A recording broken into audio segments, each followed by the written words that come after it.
নমস্কার, কেমন আছেন সবাই? আমার নতুন একটা ভিডিওতে আপনাদের সকলকে স্বাগত জানাই।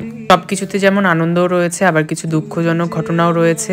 আজ ম্যাডাম বাপের বাড়ি ছেড়ে শ্বশুর বাড়িতে চলে যাবে। গতকাল যেমন হয়েছে সাজো বিয়ে, আজ রয়েছে বাসি বিয়ে। তো আমি চলে এসেছি, এখন বাজে দুপুর 1টা নাগাদ। ছেলের বাড়ির লোকজনও চলে এসেছিল। শুধু এখানে ছেলের বাড়ির লোকেরাই নয়, এখানে মেয়ের বাড়ির লোকেরাও রয়েছে। সবাই মিলে জল ভরতে গিয়েছিল। আর যেমনটা হয়, বিয়ে বাড়ি মানেই তো আনন্দ, নাচানাচি। জল ভরে আসার সময় সকলে মিলে এখানে নাচানাচি করছিল। আমি এদিকে রুমে চলে এসেছিলাম। বিয়ের লুকে তো ম্যাডামকে আপনারা দেখেইছেন, আজকে বাসি বিয়ের লুকে ম্যাডামকে দেখবেন। আমি সমস্ত কিছু এখানে গুছিয়ে রেখেছি। সঙ্গে রয়েছে আজকে ব্রজ। যে জলটা নদী থেকে নিয়ে আসা হলো সবে মাত্র, সেই জল দিয়ে এখন বর এবং কনেকে স্নান করানো হবে। অনেকের মধ্যে কিন্তু এই বাসি বিয়ের নিয়মটা থাকে না। বাসি বিয়েতে সেরকম এক্সট্রা কোনো নিয়ম থাকে না। তাদের মধ্যে সাজো বিয়ের দিনই সবকিছু হয়ে যায়, সেগুলোই সবগুলো বাসি বিয়েতে হয়ে থাকে আমাদের মধ্যে। এই স্নানের পর্বটা থাকে শুধু এক্সট্রা ভাবে। তারপর বাসি বিয়েতে যা হয়ে থাকে আর কি। এদিকে ছেলের বাড়ির লোক দেরি করে আসবে, তার বেলায় কিছু না। আর যখনই সাজাতে বসানো হবে 10 থেকে 15 মিনিট পর পরই দরজা ধাক্কানো।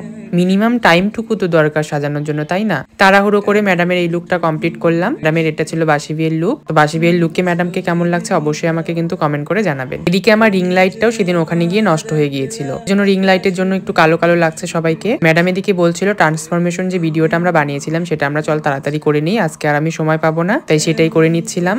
এরপর ম্যাডামকে ছাদনাতলায় নিয়ে যাওয়া হচ্ছে। যতই সবাই আনন্দ করুক না কেন, ঢাক ঢোল বাজুক না কেন, ম্যাডামের মুখটা দেখেই মনে হচ্ছে ম্যাডামের মনটা কিন্তু ভীষণ খারাপ, কারণ একটু পরে ম্যাডামের বিদায় রয়েছে। এখানে বাসি বিয়ের জন্য দুজনে বসেও পড়েছে বরকনে। বাসি বিয়ে হতে সেরকম দেরি লাগে না, এখানে সেরকম কোনো নিয়ম নেই। এখানে যজ্ঞ হবে আর সিঁদুরদান পর্ব রয়েছে এবং খৈদানের পর্ব থাকে। বিয়ে প্রায় হাফ কমপ্লিটও হয়ে গেছে, এবার খৈদান পর্ব হবে। যে যজ্ঞটা হয় সেখানে বর বউ কুলো ধরবে, সেই কুলোয় কনের ভাই খই দিবে এবং সেই খইটা যজ্ঞের মধ্যে আহুতি করা হবে।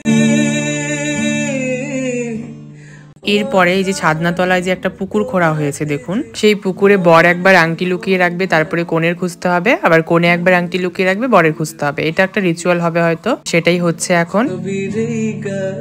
এরপরে যে আমি পুকুরটার কথা বললাম, এই পুকুরটাকে পার করতে হবে।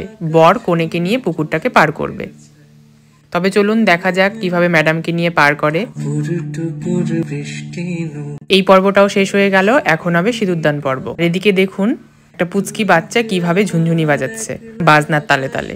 অনেকের মধ্যে অনেকভাবে সিঁদুরদান পর্ব হয়ে থাকে, তবে এখানে নিয়ম ছিল পুকুরটার চারপাশে অনেকগুলি পান সুপারি এবং সিঁদুর রাখা ছিল। এক পাক করে ঘুরবে কুঞ্জটার চারপাশে, সেখান থেকে একটা পান সুপারি এবং সিঁদুরটা তুলে ম্যাডামকে পরানো হবে। এক একজনের এক এক রকম নিয়ম থাকে। এই যে 14 পাক ঘুরবে এখন, তার প্রত্যেকেই ঘুরবে এবং নাচানাচি করবে। বাসি বিয়ের মজাটাই এটা। আর এখানে দেখুন প্রত্যেকে নাচ করতে ভীষণ ব্যস্ত, আর চারিদিক থেকে সবাই ফুল ছেটাচ্ছে। চলুন একবার সবার নাচগুলো দেখে নেওয়া যাক।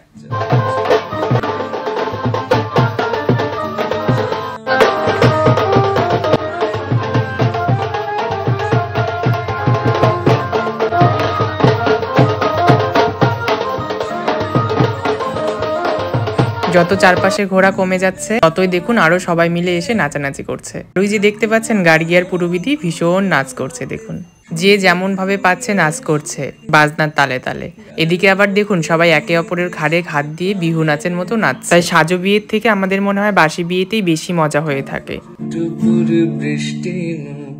বাসি বিয়ে কমপ্লিট হয়ে গেছে, এরপর আমরা কফি নিয়ে একটু কফি খেলাম। এবার সেই মুহূর্তটা, অর্থাৎ বিদায় পর্ব।